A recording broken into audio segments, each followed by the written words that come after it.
Nak, baka naman pwede mong dagdagan to. Ito lang talaga? Sige na, nak. Magbabayad pa kasi ako dun kay Aling Marta eh.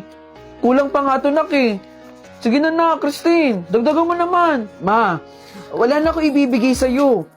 Binayaran ko pa po yung mga utang nyo. Yung pera po na yan na lang po yung natitira sa akin. Yan. Yan ang natutunan mo dun sa Maynila. Ang sumagot-sagot na pabalang. Ano, nagmamalaki ka na ba, anak? Baka nakakalimutan mong ako ang nagpalaki sa'yo. Ang dami ko rin gasto sa'yo, ha? Ngayon palang babawi, anak.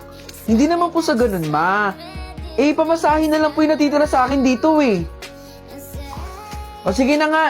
Hindi na. Salamat na lang, ha? Salamat sa bigay mo. Kulang na kulang pa to, eh. Ayan si Christine. Yung anak ni Aling Jonah. Yung mahilig mangutang na kapitbahay natin. Paano hindi mangungutang? Eh, ang anak daw niya, buhay mayaman sa Maynila. Hindi daw nagpapadala yan dito para matulungan yung pamilya niya sa probinsya. Hindi lang natin sure kung totoo yun. Pero mukhang totoo naman. Tingnan mo naman yung itsura niya. Buhay mayaman talaga at paalis na rito. Aling Marta, mawalang galang na po ha. Ako po ba yung pinag-uusapan ninyo? Kausap ba kita? At take note ha, hindi ikaw ang pinag-uusapan namin. Ikaw lang ba, Christine, dito? Eh, obvious naman eh. Tara na nga, Mare. Maniningil pa ako ng pautang eh. Aling Marta, pasensya na. Magbabayad naman ako sa iyo eh. Pangako yan. Ang tagal-tagal na ng utang mo. Ilang araw kitang pinupuntahan dito sa bahay ninyo, pero nagtatago ka. Bakit ba hindi ka mangingi doon sa anak mong mayaman? Nasa Maynila siya, di ba? Nagtatrabaho? Ang sarap-sarap ng buhay ng anak mo doon. Papost-post sa social media, pakain sa masarap. Tapos hindi ka man lang binibigyan, Jonah. Magbayad ka sa akin. Mangingi ako sa anak ko. Tatawag ako ngayon. Siguraduhin mo lang ha, ipababarangay kita, Jonah. Tandaan mo yan. Pangako, magbabayad ako sa'yo. Tatawag lang ako sa anak ko at sana masagot niya yung tawag mo. Buhay mayaman yung anak niya, hindi siya makahingi doon. Kakainis. Anong meron dito? Bakit ang daming tao? May mga nagsusugal. Ang liwa-liwanag dito. Huy! Ano bang meron Nandito dito? na pala si Aling Johnny. Yung anak mo po yung pinaglalamayan dito. Ha? Ang anak ko! Christine! Bakit parang di niya alam? Ate, bilhin niyo na po to. Parang awan niyo na, ate. Pabili ko lang ng gamot. Natanggal kasi ako sa trabaho eh. Naku po, salamat po. Salamat po.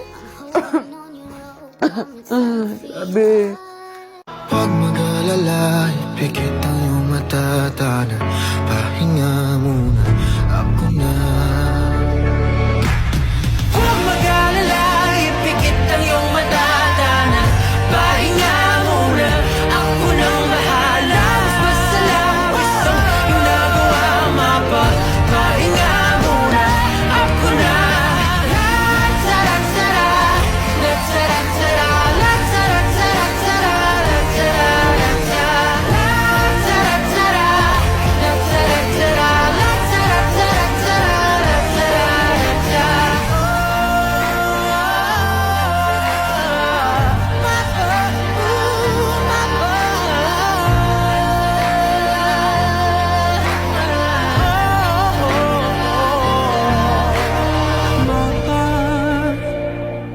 Pahinga muna. Sige po, kukunin ko lang po. Wallet? Hoy! May tao ba dyan? Bulag si ma'am? Ano po order ninyo, ma'am? Waiter. Isang tapsilog. Samahan mo na ng soft drinks. Repeat order ko lang po, ma'am, ha? Isang tapsilog po ninyo. Si Gary ba yun? Samahan po ng soft drinks. Okay, ma'am. Antayin nyo na lang po yung order ninyo. Bakit niya kinuha yung wallet? Hindi naman kanya yun, ah. Kung sinuswerte ka nga naman talaga, oh. Uy, Gary. Annalyn. Bakit hawak mo yung wallet ni ma'am? Bulag naman yun si mami. Hindi niya ito nakita. Kahit na bulag si ma'am, wag na wag mo kukunin yung wallet. Kasi hindi naman sa'yo yan eh. Di ba, Annalyn, sinabi ko naman sa'yo, nangangailangan ako. Nasa hospital kasi yung magulang ko eh. Kailangan ko ng pera. Gary, Masamang gawain pa din yan. Pero Annalyn, pag nanakaw pa rin yan, tulungan mo na lang akong maibalik tong wallet na to. Natatakot ako eh, baka mamaya mapagpintangan niya ako na kinuha ko talaga yung wallet niya. Yan totoo naman, napulot ko lang to eh. O sige, tutulungan kita. Ibabalik natin yung wallet dun sa may-ari. Dahil hindi naman talaga sa'yo yan. Eto.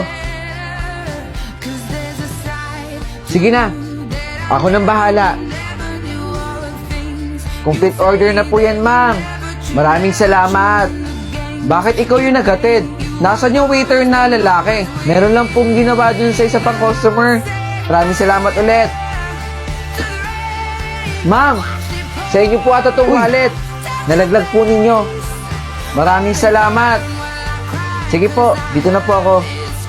Teka, nasaan yung mga pera ko dito? At yung ibang cards ko? Magdanakaw ka, no? Saglit, tatawag ako ng pulis. Ma'am, huwag po kayong tumawag ng pulis. Teka. Bakit po ako? Eh si Annalyn naman po yung may hawak nun na. Gary, huwag ka na magsinungaling. Hindi ko kinuha yung pera. Ito po yung bag ko. Ma'am, positive po. Na kay Annalyn po. O, di ba? Sinabi ko naman sa inyo eh, na kay Annalyn. Paano po nangyari? Nandiyan po yan. Ots, ibalik mo yung bag kay Annalyn. Gary, ma'am, alam kong ikaw ang kumuha. Anong ako? Hindi po ba bulag kayo? Nagpapanggap lang akong bulag. Nakita ko ang lahat kung paano mo kinuha yung pera sa loob ng wallet ko. Ma'am! Guys, andito na naman si Dela Cruz. Yung sip-sip nating kaklase. Matalino? Kung sa bagay, ang laki-laki nga ng ulo niya. De Guzman, mega mind! Ano, Dela Cruz? Magsuntukan kaya tayo dito. Ano? Dito na ako. Takot ka, Dela Cruz. De Guzman, pwede pumasok ka na sa klase nyo? At binubuli mo pa talaga si Dela Cruz, ha? Ano, gusto mo ba ulit mag-guidance? Sabihin mo lang. Itigil mo na yan, De Guzman, ha? Hindi ka nakakatuwa. Okay po, ma'am. Mali yung ginagawa mo. Pasok ka sa klase. Pasalamat ka, Dela Cruz. Dumating si ma'am. Kung hindi, baka nasa pa kita. Tara na. Ay, saglit. Andyan si Dela Cruz. De Guzman! Lumpo ka, Dela Cruz! Namumuro ka na, ha? Lumpo! Malaki na nga ulo, malaki na nga mata, lumpo pa! Ano, Dela Cruz? De Guzman, maangas! Tara na! Mamaya ka sa akin sa labas, Dela Cruz. To sum up our discussion, anyone? Ma'am! Yes, De Guzman. Time na po.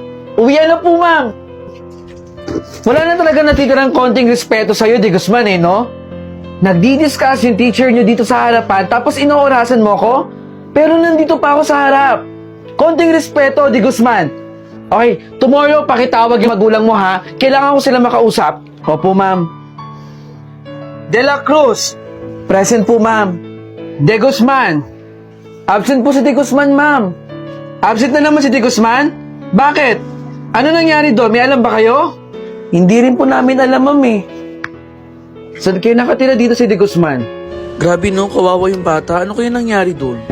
Alam niyo po ba dito kung saan nakatira si De Guzman? Ah, si De Guzman po. Siya po yung nakabulol dyan.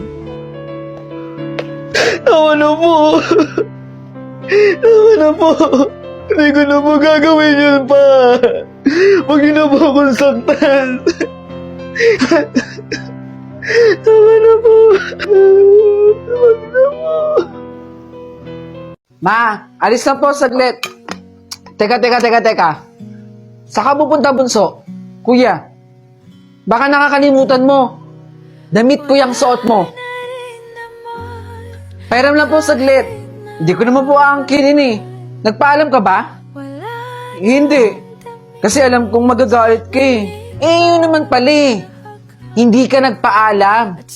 Ano yung na-expect mo sa akin, matutuwa? Pero, saglit lang talaga kuya, may bibilin lang ako sa labas. Last na yun, ha? Last mo nang pwedeng suotin ng mga damit ko. Bumalik ka ng sarili mo. Sige, kuya. Ibabalik ko rin naman po ito, eh. Di pa nagpaalam. Ma! Tignan mo tong sapatos na binili ko, oh. Oh, mabuti naman at dumating ka na. Kuya? Doon, bunso. May hugasan doon. Pwede pakihugas muna saglit? Aalis kasi si kuya, eh. Asa ba si mama? Si mama umalis ng saglit. May pinuntahan. Kaya kung pwede lang, nakikiusap ako, hugasan mo muna yung plato doon. O, sige, sige. Ako nang bahala doon sa hugasan. Sige, ayusin ko muna yung bag ko. Nasaan na ba yun? Nandito lang yun, eh. Nasaan na yung wallet ko? Naku, pambili ko yun, eh. Ano ba yan? Si Bunso. Teka nga. Wow! Ang ganda ng sapatos ko. Bunso, umaming ka nga. Kuya, kinuha mo ba yung wallet ko dito sa bag ko? Wala po akong kinukuhang wallet sa bag ninyo. Hindi ko nga po alam kung saan nakalagay yung bag ninyo, eh. Paano ka nakabili ng mga damit mo? Ng mga gamit mo? Kuya, iniipon ko po yung mga natitira sa baon ko.